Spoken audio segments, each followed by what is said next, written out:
What if the government told you it was implementing a targeted, proportionate measure to protect children, and then, in a room you were not allowed in, pushed for something completely different? That is what is happening right now with the EU's chat control regulation. And Germany is at the center of it. Germany currently holds the rotating EU Council presidency. Its ministers have spoken publicly about targeted approaches, proportionality, and the importance of not undermining encryption. Those are the right words, but leaked negotiation documents show that Germany's negotiation leadership is actively supporting extensive, indiscriminate scanning of all private messages. Proposals that would require platforms to scan every message from every user, regardless of any targeted suspicion. Not filtered, not targeted. Everything. These two positions cannot both be true. And citizens who have been told their government supports the first cannot evaluate a policy that is actually the second. Let me explain what client-side scanning actually is, because this matters technically.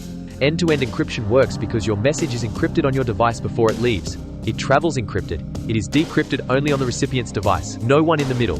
Not the platform, not a government, not an attacker who intercepts the message in transit, can read it. The cryptographic guarantee is real. Client-side scanning places software on your device that reads the message before it is encrypted. The message is still encrypted in transit, but it has already been scanned. The guarantee has already been broken. This is not a matter of interpretation or political opinion. Every serious cryptographer who has examined this proposal has said the same thing. You cannot have client-side scanning and end-to-end encryption. They are mutually exclusive. The child safety framing does not change this. The goal does not change the technical architecture. A mass surveillance system built to catch illegal content is still a mass surveillance system. The infrastructure built for one purpose is available for other purposes. That is how infrastructure works. The democratic failure here is compounded. Democratic accountability depends on citizens being able to evaluate the positions their governments take. When the public position says one thing, and the negotiating position says another, that evaluation cannot happen. This is not a grey area. If the policy cannot be defended in public in its actual form, that tells you something about whether it can survive scrutiny on its merits. The EU AI Act, now in effect, requires explicit disclosure when AI systems generate content. That is a meaningful governance step, but disclosure requirements operate on the assumption that the process creating the content being disclosed is itself transparent. The chat control negotiation is the opposite case. The content of the policy is being misrepresented to the people affected by it.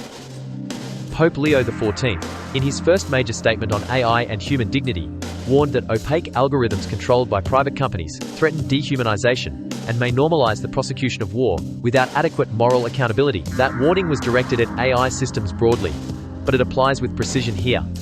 The systems that would scan, classify, and flag private messages are algorithmic systems. They would be opaque. They would be controlled by a combination of private platforms operating under government specifications. They would make consequential decisions about individuals at scale, without human review of each case. The Pope's framing opacity and unaccountable private control as the core problem is exactly the right diagnosis.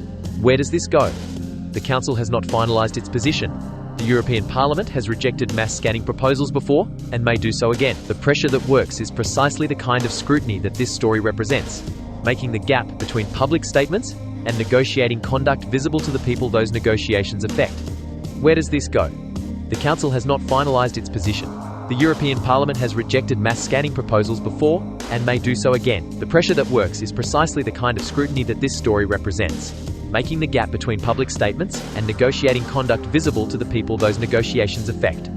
If you want to stay across this, the full article is on Substack, the links are in the description, and if this kind of analysis is useful to you, subscribe. Holding surveillance policy accountable is exactly what Cyber Ethos is here to do.